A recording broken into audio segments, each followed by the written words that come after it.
My name is Charles. 12 years ago, I was diagnosed with type 2 diabetes. It set me on a journey to better understand this condition. It's taken me around the world as I hope to change not only my life, but others living with this disease.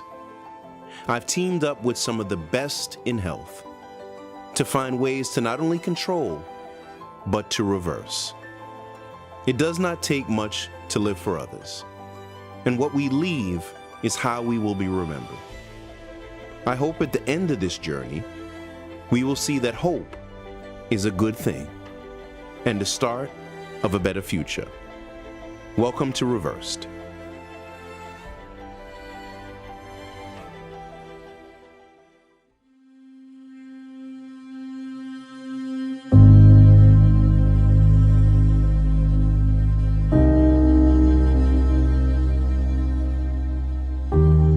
So we've been here a few days now, and I gotta say this has really been life-changing, even for me. You know, we've done a lot of shows, but to me, I think this one has really come together because we have some of the best in business, from not just doctors, but even influencers who have changed their life with how they eat. And that's really powerful to say. You know, there are so many misconceptions about, what we eat and how we eat and when to eat and things like that. And obviously we know that at times the mainstream media and also the mainstream healthcare system is not going to teach us exactly what we need to know. And these doctors and experts have really dug deep. You know, the interesting thing is that some of them were vegetarian, some of them were vegan, and they were deep into that. They knew what they were doing. They knew what they were talking about. So I started my Steak and Butter Gal page on Instagram around end of August last year, just to document my journey from vegan to carnivore. I was vegan for 6 years prior to going carnivore cold turkey. But then they started to go deeper and educated themselves and really started to understand food. And now they're either carnivore or leaning more toward keto carnivores, that they're ketovore. And as we see, and we will see, how so many of them have reverse conditions, come off of medication. And this is not about reversing type 2 diabetes. It's about the reversing the way we think about food and about health. And I'm so proud of everyone coming this far, and from all around the world, from as far as Australia to Hawaii.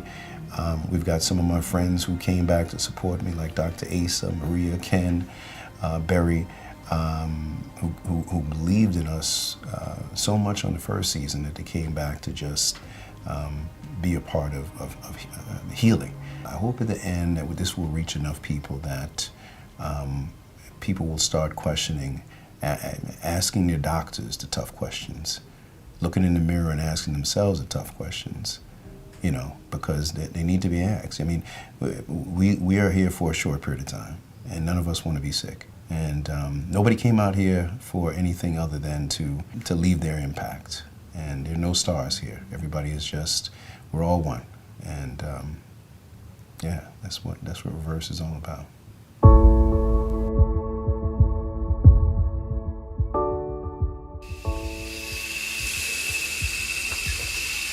Yep, noodles on the end of them. That was good stuff. I guess I shouldn't eat them all though, but perfect. Here's my ready pile.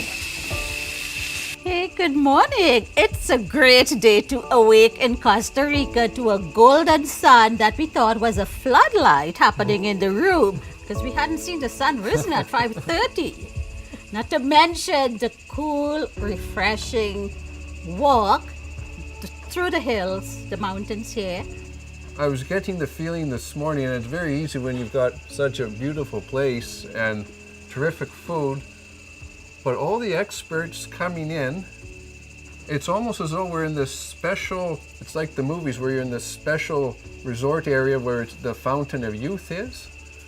Everyone is so healthy, so energetic. So the last couple of days have been amazing, and it's just the conversations that we have with the doctors and the experts about carnivore and about health and, you know, being a healthier version of yourself has been really good, really amazing. So yesterday I had this conversation with the guests and Dr. Berry and Dr. Chaffee and Dr. Kiltz, and it was really interesting to hear them talk about especially fiber, because that's something that's really pushed on us, is to get fiber and eat fiber, and fiber is so important for us. I'm super grateful to be here. Really, it's a marvelous experience. The place is beautiful. I'm Costa Rican and I enjoy Costa Rica always. Good morning, everyone. Good morning. Good to have you all back gathered together again. Today I thought we should talk about keto versus carnivore. What are the differences? Which one should you follow? Are there pros and cons? What are they? Etc. And so there's really four things at play here. Number one is all of us need to eat low carbohydrate. Human beings are by design a low carbohydrate mammal. If you eat too many carbohydrates, you get sick and fats. Secondly is the inflammatory question. Some people, the oxalates, lectins, phytates, etc. in plants cause lots of inflammation. And in other people, they seemingly don't really cause that inflammation. And there's like a normal distribution curve for everything involving human physiology. And so people over here can eat all the oxalates and all the lectins and phytates. Doesn't really seem to matter at all. Most people, if they eat too much, they have a problem. Some people, if they eat any, they have a problem. And so that can make the decision. Also, you always want to eat foods that are nutrient dense, without exception. Everything that goes in your mouth should be nutrient dense. Keto and carnivore both have that check in their column. They're both very nutrient dense diets. And then the final thing is carbohydrate or sugar addiction. Very real problem for many people. For some people, even the few carbohydrates on a keto diet can call up the previous sugar or carbohydrate addiction. And so they may need to pick carnivore over keto, and it may initially feel more restrictive, but ultimately it feels very freeing because you don't have that monkey on your back anymore, that if you have that keto treat, all of a sudden you're in the pantry looking for the carbs again. So what questions, what additional comments do any of you guys have about that? I love what you said about that, Dr. Berry. I would love to bring up the topic of abstainer versus moderator, because I feel like if we know our tendencies and our habits, we can kind of choose the best lifestyle for us. For me, carnivore was the way to go, because I need simplicity and the easiest. So going from vegan straight to carnivore was my direction, because I knew if I did any type of moderating, it would kind of just lead to binging on carbs. So I needed to cut it out completely to feel free. So I love what you said about that. And Dr. Berry and Nisha, you guys coined the term ketovore. Yeah. Which is amazing for moderators, because you could have the little bit of veg, carbs that you love with carnivore meals. Yes. But I also want to say, my journey started 26 years ago, and I started with keto. And for me, I was 16 at that age, or you can do the math if you want to, but I was 16, and if someone would have said you can only eat meat, I wouldn't even have tried. I wouldn't even have tried at all. Yeah. But for me, I just kind of started some exotic things like making protein cinnamon rolls with the egg whites and stuff. Very ketovore, but still not carnivore. Yeah. But it was really my gateway to learning and just realizing how I felt better and better and better, cutting certain things out. Yeah.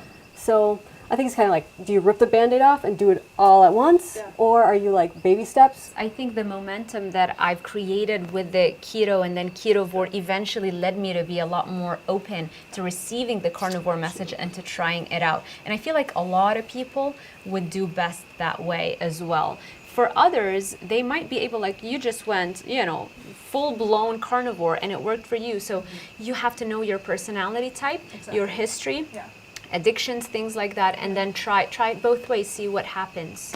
Yeah. And I'm still a huge proponent of a keto diet. It's helped hundreds of thousands of people. But what I am finding is that it's very often a gateway to carnivore, because if you go real whole food keto, you're going to improve your health to some degree. And I recognized that in my journey. But it did not get me where I wanted to be. Only being as close to zero carb, no plants as possible, that's where I feel my best health. But I'm with you. If you'd have told me back when I was experimenting with low carb, dude, you just need to eat meat and eggs, I'd have been like, no.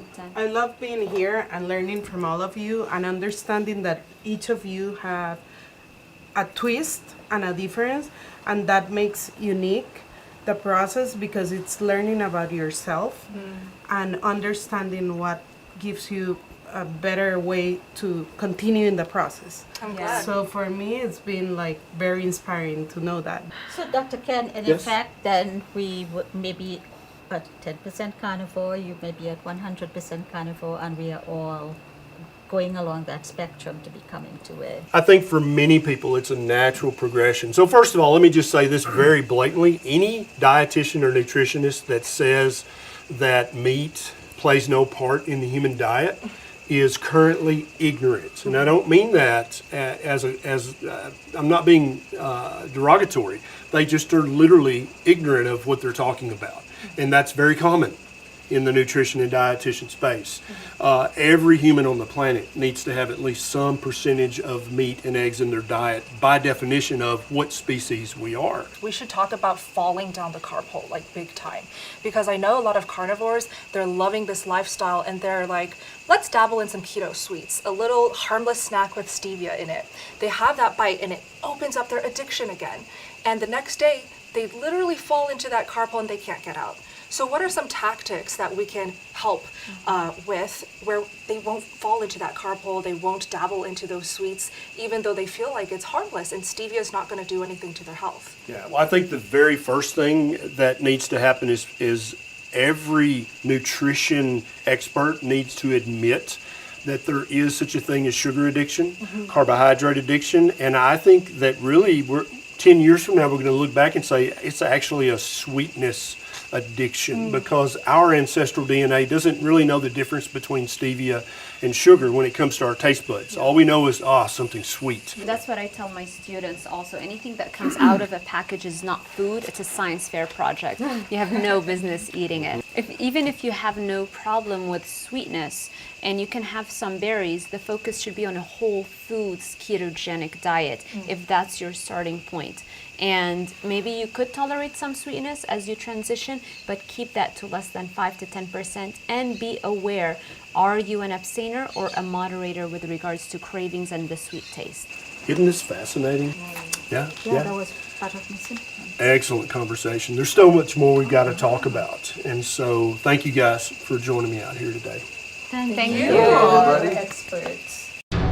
Coming up on Reversed.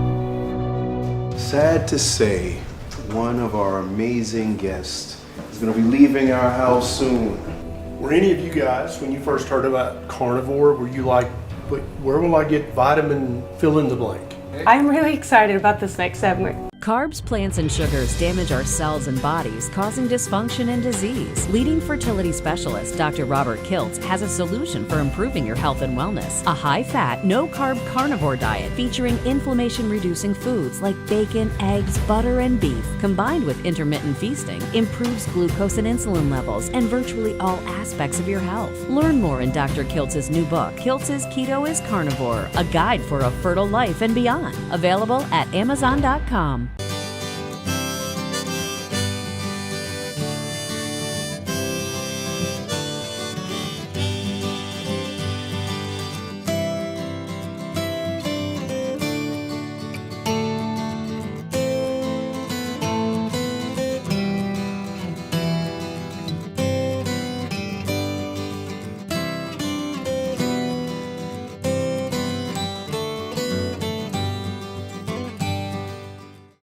You know, I often don't break my fast until 3 or 4 p.m., but when I do, it's very often with a juicy ribeye steak. And U.S. Wellness Meats sponsored Reverse Carnivore and provided the delicious meat that we've enjoyed all week. and it's about that time for me to break my fast, so guess what? Let's do this. Eat your meat. Oh, also, U.S. Wellness Meats wants all of our house guests to be successful, so when they get home, they're going to be surprised by a big fat box of meat being delivered to their house soon, because we want them to be successful long term, and one of the best ways to do that is to have availability of delicious grass-fed, grass-finished, pasture-raised beef. In today's world, eating healthy takes effort. That's why at U.S. Wellness Meats, we've had one mission since we started: to produce meat, dairy, and other products that are healthy and delicious, and that our customers love. In these days of empty calories and convenience above all, it may not be easy to grow real food from the ground up, but we think it's the most important work there is. Can I get everybody's attention? So, sad to say, one of our amazing guests, experts, is going to be leaving our house soon. So we just I gotta get a big hug. I'm sure everybody else is gonna need a big hug. Sarah, she actually lives like 5 minutes away from my mom. We did a segment, we've been talking, she's been so passionate and just amazing as far as, you know, just all the feedback you've given, the support, and you've done amazing here. Thank you. Thank you so much. Thank you for this opportunity. I've had the most amazing time ever with everybody. I've connected with everyone. I did not expect to have so much fun and at the same time feel so fulfilled and feel like we're doing really, really important work here. So thank you so much for having us all, for doing this, for the carnivore community. I know we're all so very grateful to you and Brandy as well. So thank you. Thank you. Thank you. That's a wrap for Sarah, and we'll see you soon. So yeah, thank you all so much, and I'll see you online, I guess, really soon. So for the last couple of days that I've been here on set, it has been such an amazing experience talking one-on-one and seeing a lot of the other experts in person for the first time and really connecting with this community on a whole other level. I am so grateful for Charles bringing us all together and doing this despite all odds, despite really working hard to be able to garner the support that this TV series is going to require. So, you know, I'm just so happy, so grateful, and just having the best time ever. How's everyone doing today? Pretty good. Amazing. All right. So, the purpose of today, we just wanted to talk about a few things, about some myths about diet and nutrition. Obviously, most people, when they're saying they want to eat healthy, they're thinking, what? We're thinking low fat, lots of vegetables, salads, things like that. Is that right? Is that what people were pretty much eating before this? Yeah. Fruits and veggies. Yeah. Yeah. And so for me, going carnivore, that was one of the easiest things to do, was to give up vegetables, plant foods, because I despise them, but I eat them because that's what you're told to eat. That's what's going to get you healthy.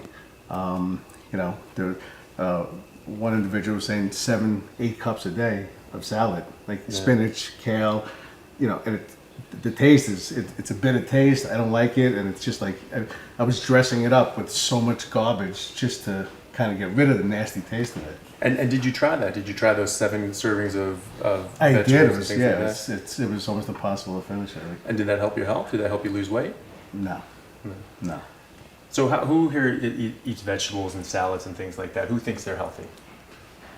Well, I sure thought they were. Yeah. This is something that went back to when I was in 7th grade, biology, learning that plants and animals are in an evolutionary arms race. Plants becoming more and more poisonous, so less and less animals can eat them so they can survive and thrive. Right. I think so many of us, when you first decide to get healthy, right, you're living on Cheetos and Doritos and Pepsi Cola and honey buns, and you're like, you don't care about your health or your diet. Then you suddenly start to care. And so what so many people are given is the false choice, the false healthy option. And so many of us are like, okay, I can't be drinking Pepsi and eating honey buns and Cheetos all day. So I'm going to replace that with a big ass salad, right? But what happens with that false choice is you don't get any benefits. And I think so many people get frustrated and they quit and just give up because that false choice tricks them, and it steals all their motivation and all their willpower, because they did try something and it didn't help. Ultimately, it's trust. We trust in our professionals, the doctors, the teachers, because we learn about healthy diet where? In our schools, right? And on advertising. And we all want to be healthy. And so what is it about a plant that could be dangerous for us, right? But again, that trust that vegetables are good for us, where in fact we're talking about carnivore as they're deadly and they're poisonous.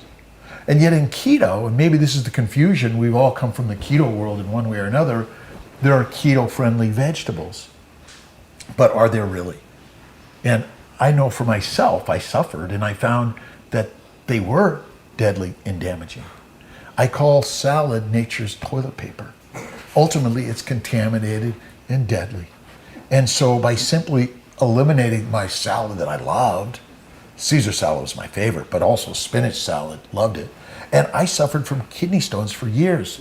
Did any of my doctors tell me, wow, did you know that calcium oxalates make these calcium stones made out of oxalates in They your probably told kidneys? you to cut back on calcium, but they never mentioned the oxalate part, right? Never mentioned, and neither did they ask me about my diet. And it's simple as that. And by simply going to a meat-based, animal-based nutrition plan, eliminate the plants of any significance or frequency, you'll feel better than ever before. You have to have certain nutrients from these vegetables. But if you look from an historical anthropological point of view, paleoanthropological point of view, our ancestors for quite some time, millions of years, have been exclusively eating meat. And so in fact, we do get all the nutrients that we need just from eating meat. There aren't nutrients in plants that we have to have that we can't get from meat. The RDAs, recommended daily allowances of different nutrients, those were figured out at a time when everyone was eating a mixed diet. And so you actually need a different constellation of nutrients depending on what you eat. For instance, people talk about vitamin C. Vitamin C is utilized and absorbed in very different ways in our body depending on what we eat. And if you're eating carbohydrates, you need vitamin C measured in milligrams. But if you're not eating carbohydrates, you need vitamin C measured in nanograms, so 1/1,000,000th the amount of vitamin C. So it's very, very different. Were any of you guys, when you first heard about carnivore, were you like, but where will I get vitamin fill in the blank? Were you thinking about that at all? Which vitamins were you afraid you wouldn't get on just a meat diet? All of the vitamins. Yeah. I mean, especially, even my mom sent me an audio like, hey, please ask everyone how I get my vitamins. Carnivore really simplifies the food choices. You're still getting the ultimate in nutrient density. So you're getting all the amino acids and fatty acids and vitamins and minerals. You're getting all that, but in this very simplified, easy to remember diet. In fact, many of the people who follow me, they eat a diet exclusively of beef, bacon, butter, and eggs. That makes up 100% of their diet. They're very happy with that. They're very satiated. They're very satisfied. And they're also very healthy. But somehow dietitians and nutritionists and your doctor, they have no idea. They think you have to include plants to get this vitamin or this mineral or the other, and it's just not true. And the point is not that you can get away without eating vegetables. It's that you don't want to eat vegetables. Vegetables actually cause harm. One of the major defenses they have is by using these defense chemicals to be physically poisonous to stop animals and insects and even predatory fungus and things like that from eating them. And so the plant is not our food, and it doesn't want to be our food, and it protects itself and at our cost. Silent killer. Yeah, absolutely. It's a silent killer. Great. Okay. All right. Well, thank you very much, everyone. Yeah, thank you. Thank you. Pleasure.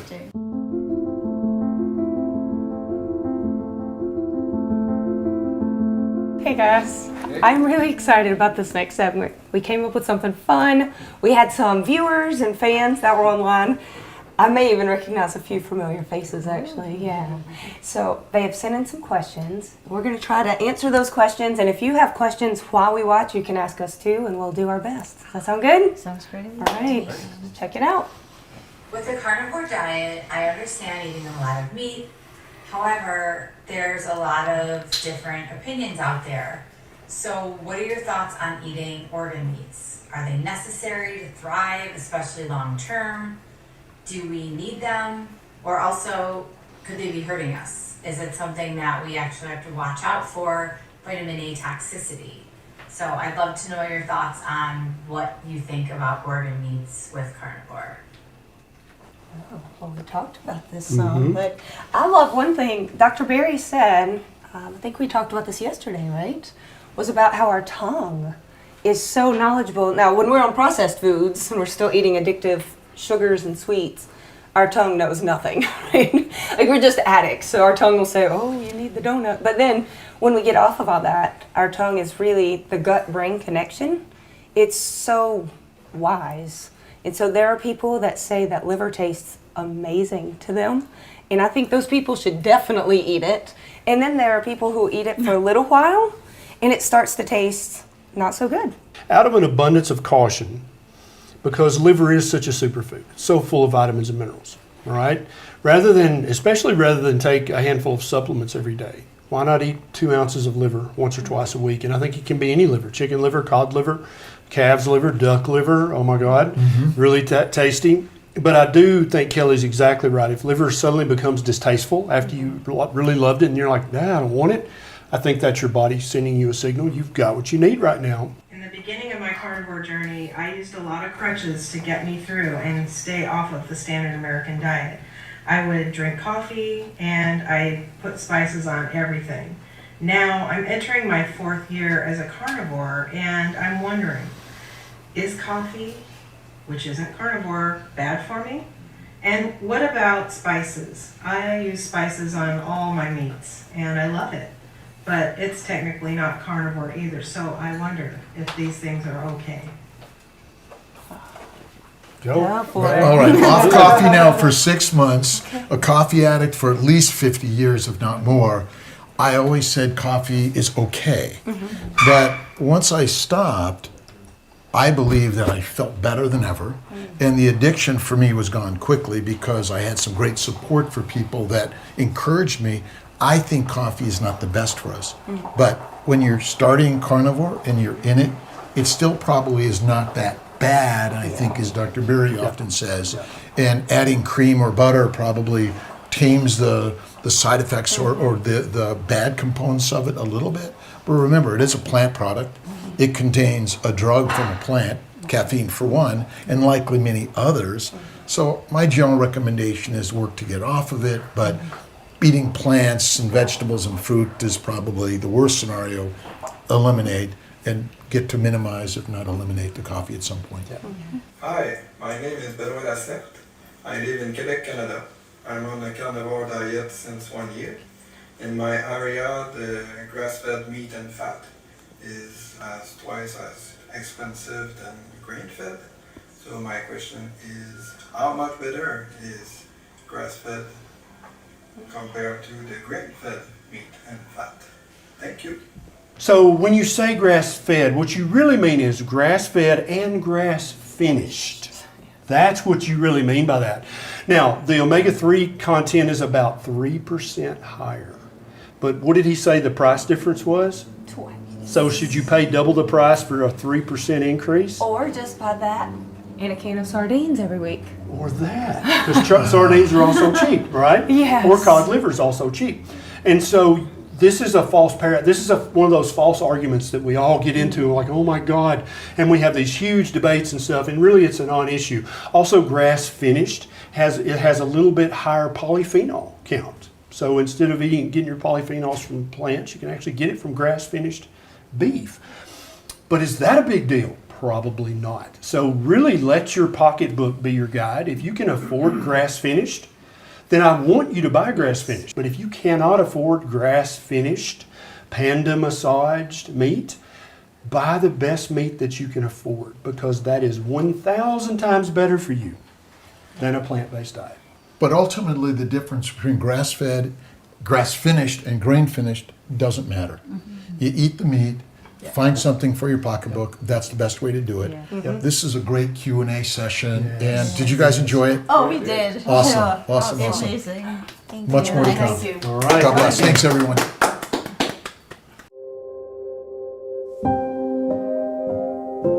Hi, friends. Hello. How was lunch? Delicious. Great, Well, good. Thank you. I love Marvelous cooking. job. I also love talking about carnivore and health. And today right now we're going to talk about how to lose fat cells and reverse insulin resistance. And it's a complicated topic. And as you'll find, Ken and I maybe have two solutions, because if one's not working for you, maybe a different one will, because we are different. Female, male, age takes in place. But some of the things we're going to talk about is what could maybe hold you back from the fat loss. Because the biggest thing for reversing insulin resistance is to shrink the fat cells and to gain or at least maintain muscle as you lose weight, because that will give it the glucose more places to go. That's what you want. You don't want to lose muscle as you're losing weight. You just want to lose the fat.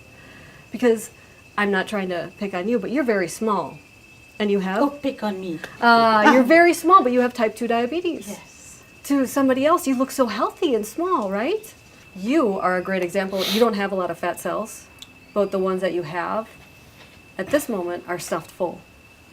So at this moment, we want to reverse that. We want to shrink those fat cells, and like you said, you want to get some muscle. So glucose has more places to go. Some people, and it depends on your genetics, definitely, some people fatten much easier than other people.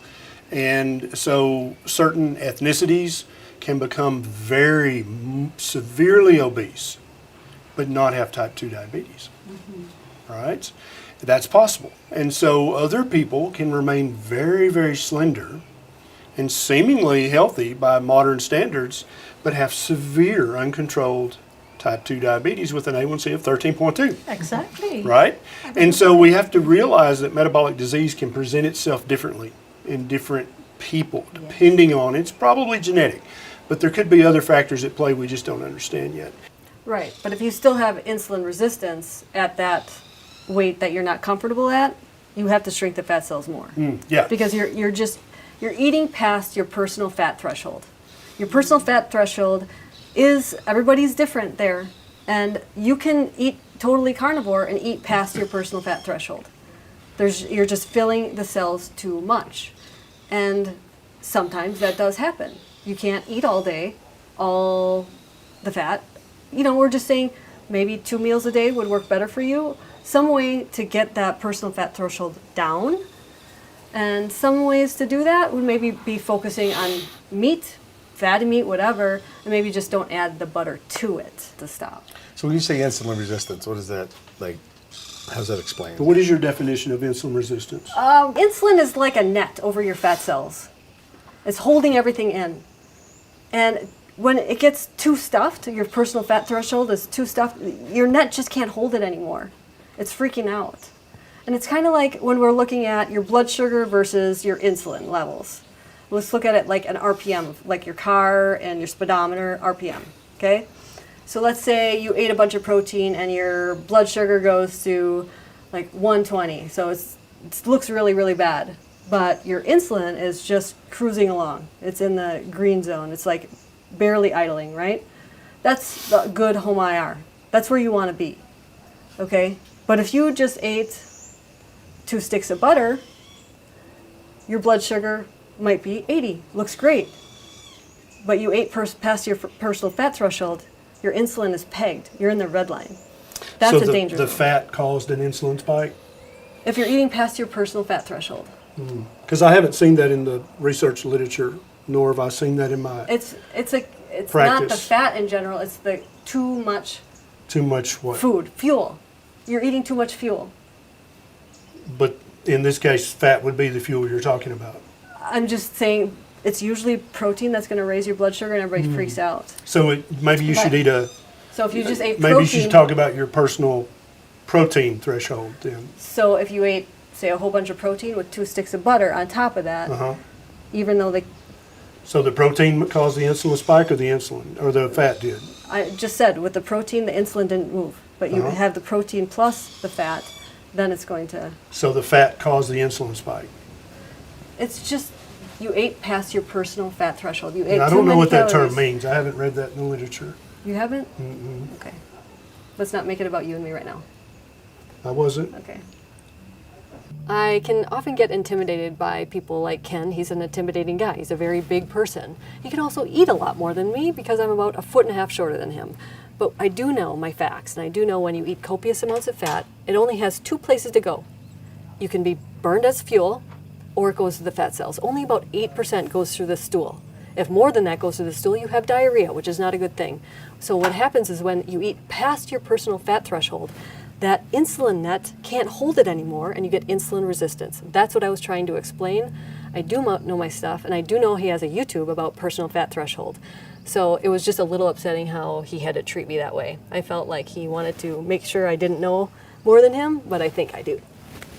So I'm with Dennis at that term insulin resistance, because I've heard it quite a bit. And I don't know, maybe it's just me, I still struggle with it because let's see if I can put what's in my head now and either of you can jump in. So I need a certain amount of insulin in me. And to me the word resistance means something is holding my insulin back. Does that mean something in me isn't producing enough, or is it that I have the insulin but it's not doing what it's supposed to do? How eloquent was my question? No, there? it's a very good question, and it's a relevant question. And that's why a few years ago I stopped using the term insulin resistance, because I find it to be uniformly confusing, number one. And number two, there's not a single test that you can do in your doctor's office that literally tests for insulin resistance. There is no such test for that. And so if you eat a food, and we know that carbohydrates spike your blood sugar the most, and therefore they spike your insulin the most, because the insulin has to deal with that blood sugar spike.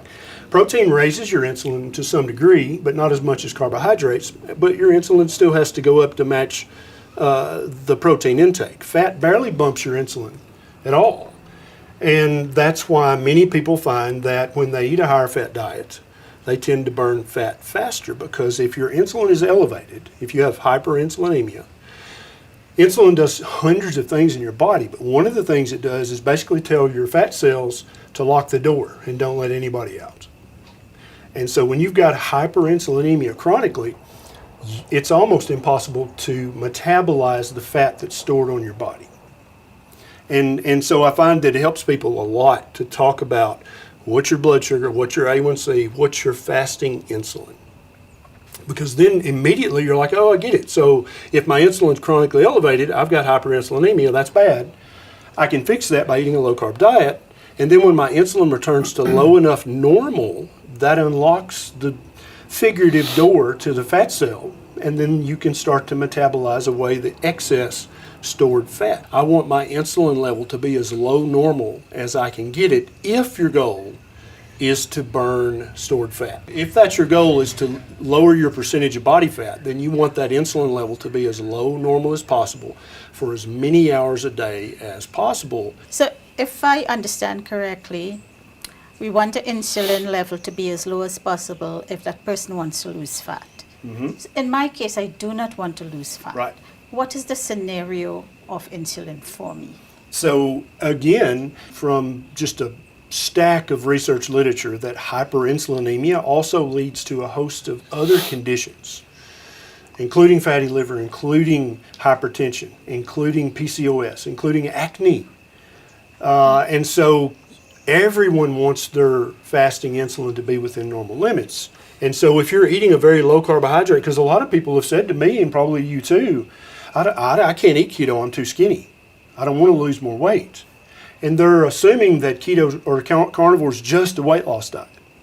And it's not. It's a weight optimization diet. I've actually seen people gain weight, gain muscle and gain bone, eating a whole food keto diet or a carnivore diet. Your best goal is to replace that fat with muscle. if you want to stay the same size, gain muscle to have the glucose, more places to go. That's essentially what you want to do. That was echoed earlier in one of the sessions. Yeah. So I hope that we were able to help you guys and clear up some stuff and answer some questions. Thanks for joining us. Thank you, Maria. Thank you. Yes. Thank you. Thank you. Thank you very much. Yes, it was All right. amazing.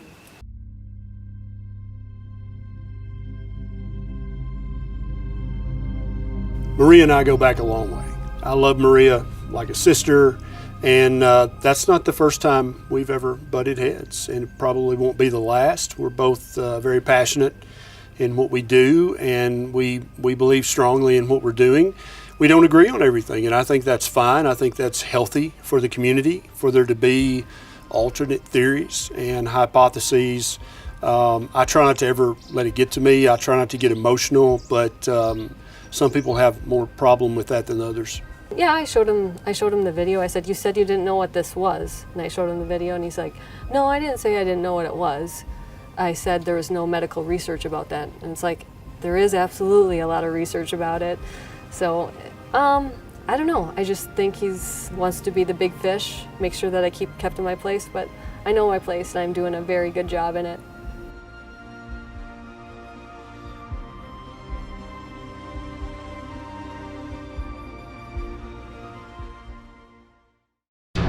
Coming up on Reversed. We had these lovely ladies here before on the last season. So, do any of you practice intermittent fasting or have tried any type of fasts? Dr. Hampton. Man, so happy to spend a moment with you today. It's been nice getting to know you. Do any of you have any concerns or questions about family life?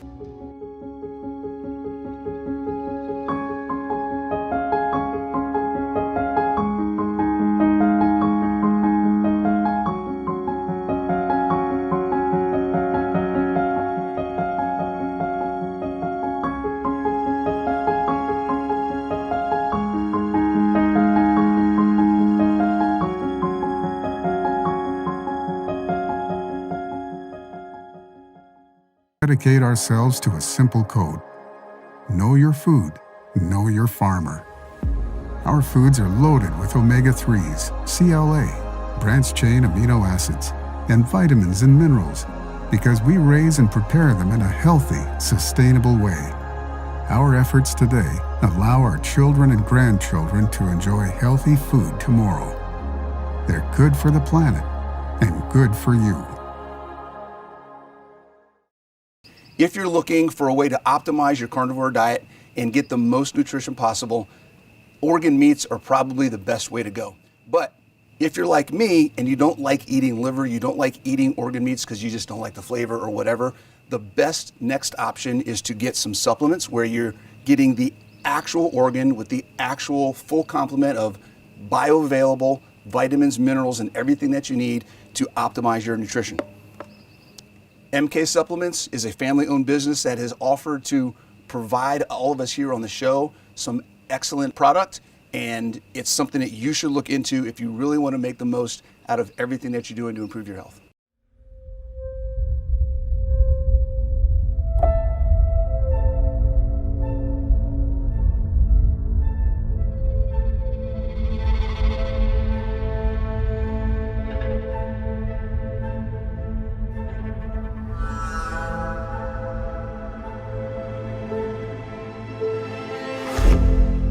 I'm really glad you all got here, nice and safe and sound. You know, I really think that at the end of this, there's going to be some change, some growth. So I think the message that has to go out is the message of love, the message of peace.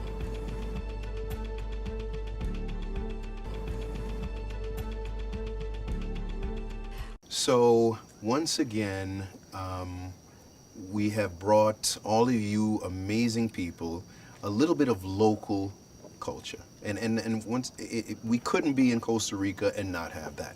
We had these lovely ladies here before on the last season, and we had to bring them back. And Luis has been so kind to help us with this, and Pamela has been so kind to help us too as well. And I'm gonna try to get the name right. El Cesteo. El Cesteo. El Sesteo. El Sesteo. There we go. All right. Take it away. It really, I'm not an emotional person, but it really is very overwhelmingly cool. Of course, hanging out with carnivore friends and eating meat together, but to know this message is getting a voice. As we are closing our experience together, the words that are coming to mind are joy, connection, health, community. Great things happen during this week together with the guests. People coming with high expectations of something probably new to them. And I think they're going back home with experience, practical experience, because that's what we did. We ate like this all day long. And also theory and tools to defend themselves whenever they are in front of people that might not think this is the right way. Whenever you find yourself in the side of the majority, it is time to pause and reflect. And we know that at least 88% of people have metabolic disease. That means that the majority of people are sick. So we need to pause and reflect and do something that leads us to health. And we went through emotional things, the real motivators of human behavior and how to change them, as well as community, which I believe and science has shown that is the most powerful tool in terms of a long-term change. So yeah, I'm really happy for what we achieved during this week, and so excited to see the results and how they can maintain this new lifestyle. Well, I am so excited to be able to talk to you guys tonight about my favorite topic other than carnivore, and that is intermittent fasting. So my name is Emily Harbeau. I'm 51 years old, and I have lost 150 pounds from combining the carnivore diet with intermittent fasting. I had heard about this concept that people get in the carnivore life where they get what's called food freedom and where the cravings are gone, that they're so nourished, they're feeling so good that food no longer controls their thoughts. I'd had a lot of experience with that through fasting. Fasting can do that for people as well, but when your fast is over, you need to eat so well to be able to be nourished, and so you need to eat really well to start the fast and to end the fast. So for me, it was like the perfect combination of this food that gave me the food freedom and so simple. Oh my goodness. This was the way of life, and this was the eating pattern that got me to optimal health and ideal health and got me away from a life of obesity, exhaustion, depression, anxiety. So it is a topic that is near and dear to my heart, and I'm so excited to answer your questions about intermittent fasting. So do any of you practice intermittent fasting or have tried any type of fasts? Yes, Yeah, what type? I've done. I started with 12-12, 16-8, like fasting 16 hours, then 8. Then I came into philosophy, and in philosophy I learned more about switching the pattern like every 2 weeks. But I like it a lot. It was my first stage into this process in 2017 when a friend told me about it, and I started like looking for audiobooks and things, and then I've been ever since putting more things into my way of living. Throughout the process of the last 2 years, following what philosophy teaches of the 10 biological strategies and what I learned in reverse and whatever I had learned before, I look forward to learn more in this process, and I do get to my goal of being healthy and being on target or on task in myself and my health. What type of benefits, results have you seen? Well, my period was one of the first things. It became like a good cycle and no pain. Like for years I had pain. Well, I was on pills at some point, then I had a lot of pain, and I will even get like fever like when I had my period.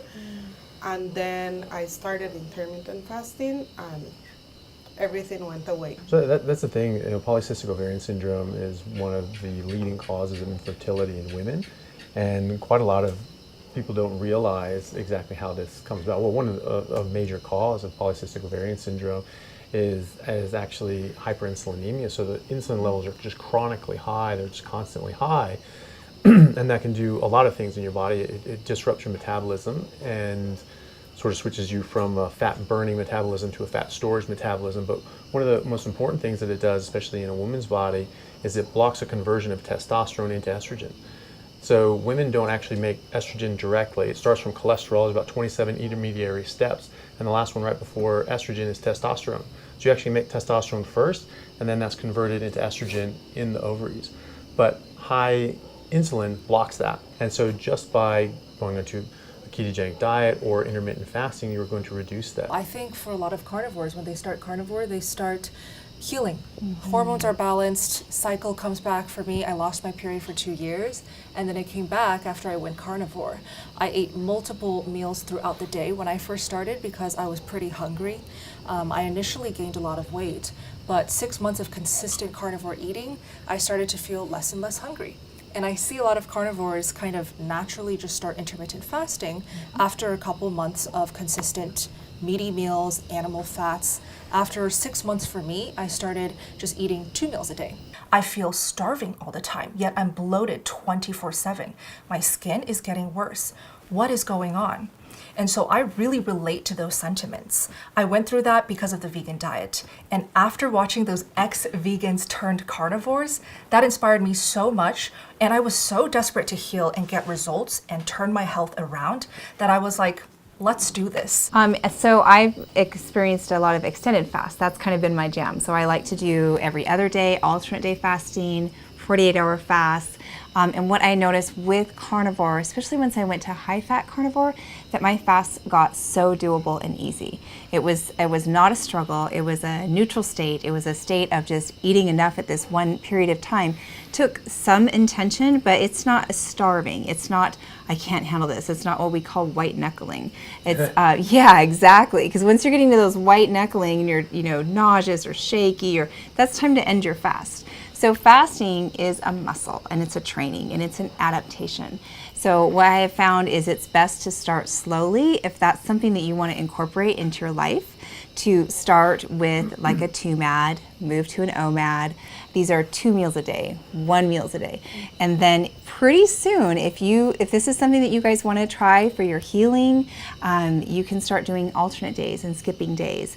If you have the correct nutrition and your feasting is on point, then the fasting is a whole nother world, and you can tap into so many benefits. One of the benefits is the human growth hormone. And so I was thinking about that with your story. And so that it peaks during that time. And so that's a hormone that comes up that is beneficial. So this is a phenomenal process because it's like taking out the trash from your cells. I learned a lot about fasting from Emily because she's one of the pro fasters and the most passionate fasters I've ever met. And so whenever I talk to her about carnivore, she often brings in this extra tool of fasting. So there was a phase where I tried fasts longer than 24 hours, and I did up to 48-hour fasts. And the results and benefits that I got were incredible. My favorite one was the mental clarity and the boost in mood. So I wanted to bring that up. If you guys are interested in that benefit, you can really use it situationally. So if you're traveling, do a fast, feel amazing, have good immune system. If you are about to have an event, so like sometimes if I'm gonna perform, I'm gonna be on stage, I want to be at my sharpest and feel like I'm on a limitless pill. And that's literally what I feel like. I'm like pumped up and extremely focused. So that's another great way to incorporate a little bit of fasting. So I see fasting as like an extra tool to carnivore, which is lifestyle. Awesome. Wrap up? Yeah. Well, thank you guys so much. You can just reach out to us anytime throughout the next few days if you have any more questions about fasting. We just hope that you're inspired to maybe incorporate later after you're adapted and more used to the carnivore lifestyle. Thank you very much. Thank you guys for following.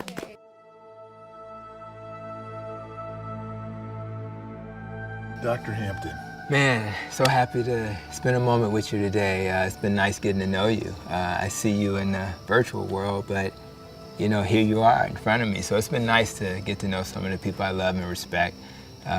It's like a family that I adopted maybe 2 years ago when I started really getting involved in the low-carb community. Hey, I'm Dr. Tony Hampton. I am a family doctor. I'm board certified in obesity medicine. I also have a master's in nutrition and functional medicine. And now I get a chance to meet the real people. So it's been enlightening. And I'm just happy to meet you in person. Well, it's a pleasure. And can I call you Tony, by the way? Absolutely, please. And Rob, please. What I've learned is a familiarity to this carnivore community. And we're finding a space where we can openly communicate and talk, because quite commonly in our medical practices, it's not so easy, is it? Not at all. Having a community to support these types of decisions and then inspiring not only the patients but clinicians like myself has been wonderful. So I really appreciate the work that we're doing here. I appreciate the work you're doing and others who are trying to impact the world, and it's been nice to experience. Well, this is the first time we've met, and part of our conversation earlier was the reason we went into medicine. Yes. Which is to help people, help our community, to meet new people. There are some new people here that we're meeting and new ideas, and so I'm like a kid in a candy store that loves candy, but now I don't eat it. I stay away. But really, what does Kiltz really live for? Steak, fatty steak. But again, the energy is like that little kid that just has the answer. Pick me, I know the answer.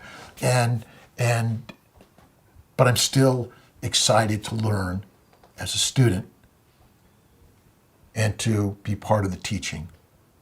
And I'm honored each and every day to be here. That's right. And this has been an eye-opener for both of us in finding keto and carnivore, and how a simple dietary change can eliminate almost all diseases that we have been trained to care for with a model of pharmaceuticals and dissections. And that's been a game changer for me. And the most important thing is the testimony is coming from our family members in our community, and we're seeing it. And we personally experienced it, both of us, to feel better. And this story of, I'm going to throw keto and carnivore, because we can help people at least find something to start with. That's right. And many people will heal with that. But carnivore is that next level that we can't be afraid to share. And it does take courage, as you said, and lions are the symbol of courage. That's right. And that's what we're here to share in this carnivore world. That's right. And that's the choice we need to encourage our patients to make. I do use that example as well with the lion. I compare the lion to the ape and the cow and the hippo and the other elephants, and I say, you know what? I think that lion may be a better model for you. Yeah. So let's look at that lion as a model so that you can have the courage and strength of a lion, the body of a lion, and hopefully the metabolic health of a lion.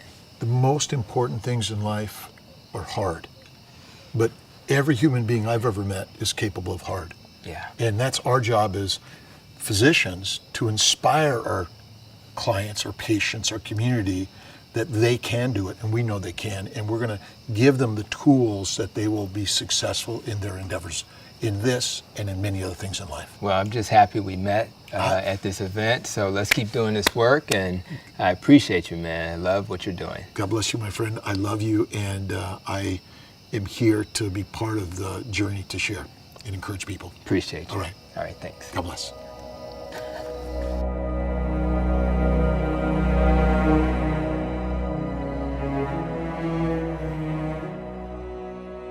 Hello, beautiful ladies. How are we all doing tonight? Well, let's discover and explore some other topics within the girl universe. So who wants to start with updating us? How is life on carnivore? I think it's cool how I have influenced my children, and then they influence other kids because they want to preach health to everybody. And when they see kids eating, Skittles or whatever, they're very excited to teach them about food that makes them feel good. But just the fact that my kids want to, because they want to replicate you. Mm-hmm. You know, that was the whole idea of you want your kids to eat broccoli, eat the broccoli. If you want them to eat the steak, and they do. They want to do that. They want to be strong and fast. And I love how when they're playing with other kids will have to stop to have lunch, and my kids are like waiting. Come on, are you guys done yet? Yes. You know, and they're eating nothing but. For me, it's not even food. It's Cheetos or whatever at the beach. And my boys are just, they kind of sit, I watch them, they're just sitting like, oh, I wish they were done, you know, because they just want to keep playing. But I'm very grateful for my kids to be on the journey with us. Do any of you have any concerns or questions about family life, whether it's husbands or how to deal with social situations at family events or children? I've done changes for the last 12 years in different aspects in referring to food. So I think we've managed and the kids have understood and taken decisions, and I've allowed them to make decisions by themselves, explaining why are my reasons to choose this food over the other food. So I think the example, the modeling and explaining properly is the best tool you as a mother can do. You have to make it fun, and I really think that involving your kids in the kitchen is crucial. And so my kids know how to make their own steaks, they can make their own eggs, like they've become very independent with that. And so just the fact that they have the cooking skills, that's going to be such an asset to them. So many adults don't know how to cook. Yeah. It's so important to teach your kids. Have you noticed any changes eating this way, personally? Maybe in the bedroom? I don't know. Hey, now we're talking. Have you seriously noticed that? Huge. Night Yes. and day. No, when I was sick and overweight and, you know, my libido was almost not there. And so, this has been a much improvement to my marriage. Absolutely. It's another reason why your man would want you to eat this way, too, That's right? Well, it's really hard to want to do that. Yeah. When you don't Tired. feel, Yeah. you're exhausted, you're tired, and I used to get, I had sores that were really painful. Nobody wants to have sex when you've got boils, let's be honest. It's not you just don't feel feminine and beautiful, and then when that all clears up and your energy comes back, you're like, okay, so maybe yes. Yeah. I think it all starts from how you feel about yourself. True. About your own body. So it doesn't matter what you look like. If you don't feel confident in your own skin, you're not going to want to do the intimate, acts with your partner and the people that you love. The person that you love. And I definitely noticed, like, when I had skin issues and a face full of acne, I didn't want to even make eye contact with anyone. So how is that part of life going to ever happen? But again, back to nutrition, food, what do you feed your body to get the results of good skin, lower body fat, happy hormones, just higher libido is just simply what you feed your body. So that's what I've noticed. We are reflecting what we are eating and how our moods are better. Other people want to join us, and it'll just be a better community, right? Yes, absolutely. Awesome. I think this conversation is worth celebrating. So let's just link hands. I love you, ladies, so much. It was such a wonderful experience getting to know each and every one of you guys. Yes. Thank you so much. Thank you. Beautiful. Thank you.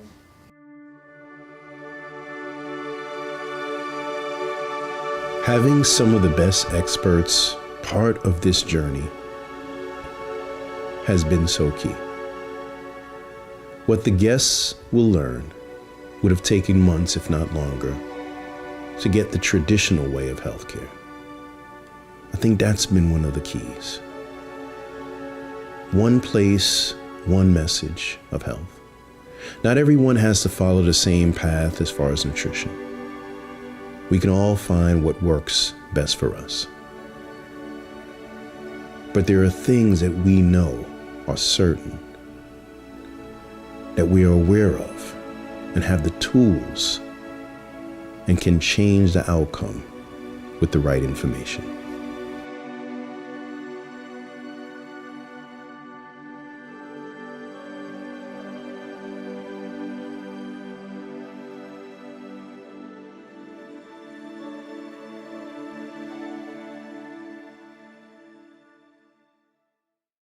Tune in to the next episode of Reversed. I think a lot of people yesterday were kind of surprised at our conversation. I really like to observe how I feel, my energy, my sleep. For me, I felt better on higher fat. Isn't it amazing how close we get in just a short period of time? I can't believe it's over. All right, guys, I got everyone together because I really want to explore some of the myths. Reverse TV series, a home run. And when I say I was worried, I was worried. Unfortunately, we have come to an end.